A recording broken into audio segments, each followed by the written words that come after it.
With the booster course finally completed, there's only one last thing for us Mario Kart fans to do.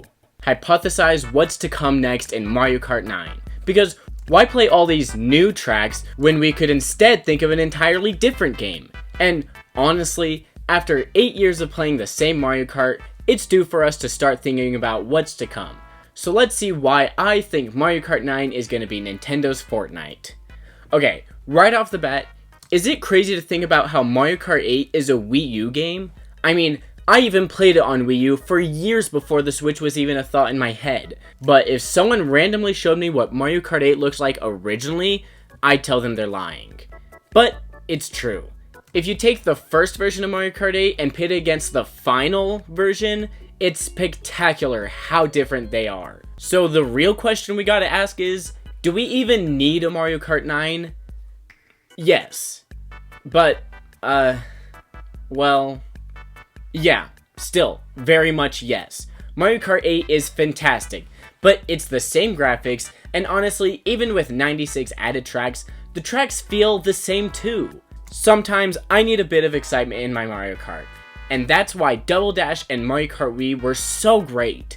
Double Dash had the partner racing, and Wii had bad controls. So that brings me to the first Mario Kart 9 feature, Double Dash, or more specifically, a Double Dash mode. The partner racing mechanic from Double Dash was so perfectly unique and brought a much needed change of pace after the previous entries.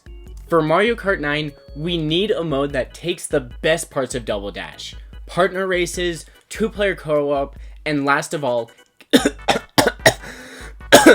character-specific items. Co-op racing is a Double Dash exclusive mechanic, but I think they should bring over character-specific items to the base game.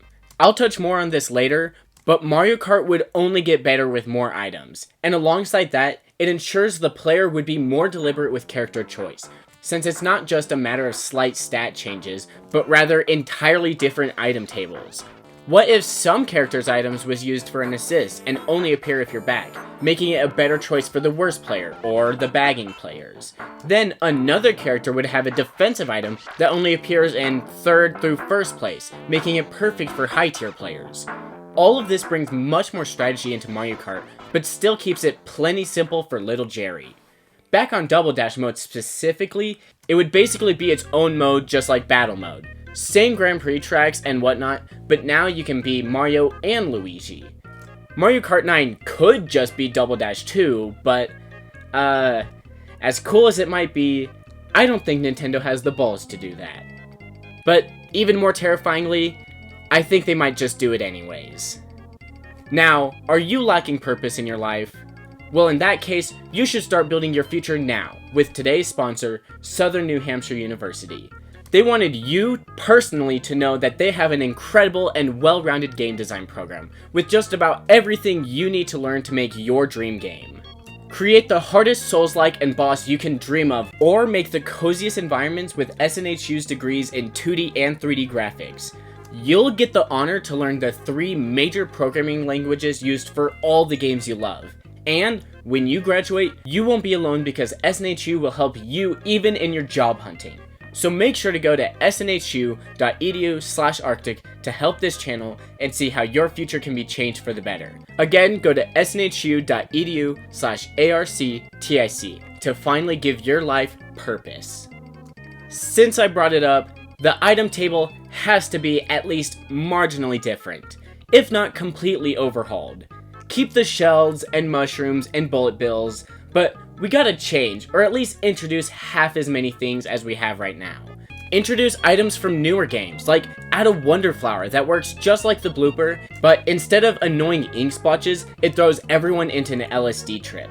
Anything would be incredible. It's probably best to go no more than 10 total items excluding character-specific ones, but even that much is excellent. Now, characters. I'm honestly not a big fan of this idea, but it's the most likely outcome.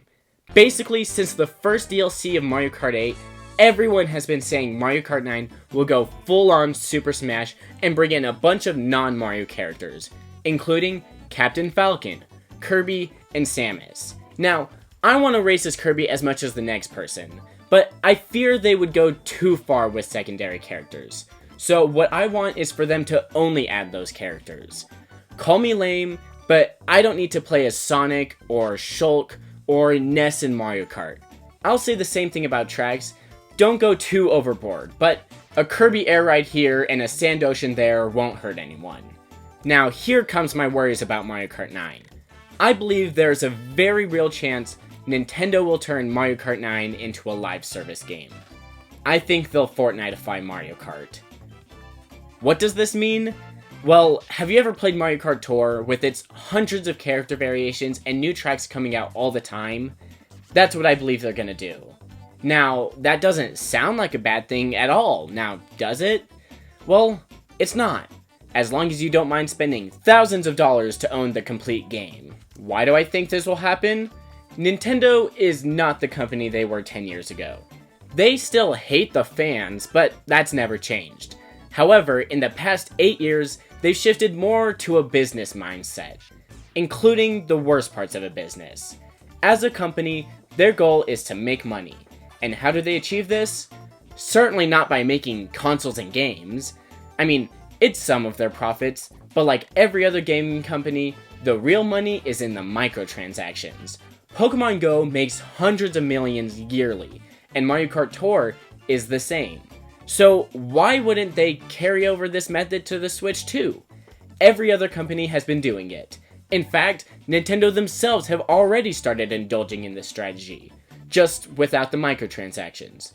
Remember every Mario Sports game on the Switch and how they drip-fed content to us? It's not because they were being gracious and adding more content than they needed to.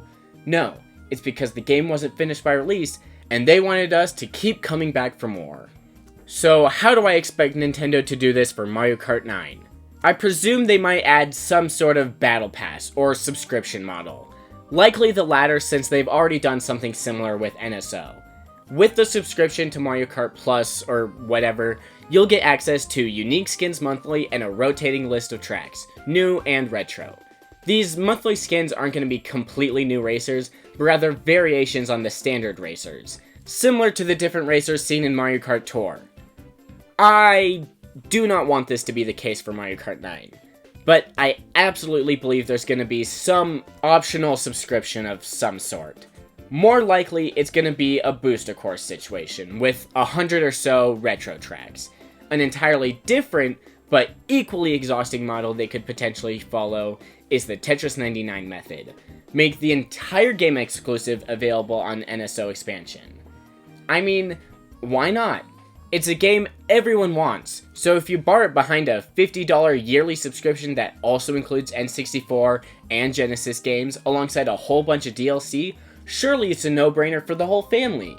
And that's what Nintendo wants us to think. And my hope is that nobody is dumb to fall for it. But that's not gonna happen. Mario Kart 8 has sold 66 million copies. At this point, everyone who wants to own that game does. And while it'd be very financially lucrative if all of those translated to NSO subscriptions for the Switch 2, 90% of them surely won't. And as long as Nintendo realizes that, all we have to worry about is the Luigi Battle Pass. But outside of that gross outlook, I'm excited for Mario Kart 9. And as long as the battle mode doesn't suck, it's gonna be an excellent game. But if you have any ideas to give to Nintendo so they don't screw this one up, let me know, because my uncle is the owner of Nintendo, and he'll do everything I tell him. And if you've stuck around this long, thanks a lot. I hope to start streaming on Twitch soon at ArcticJackW, and if you're interested, I'll be posting times in my subscriber community feed, so look out for that. And make sure to sleep a healthy 8 to 10 hours. And as always, keep cool. Bye bye.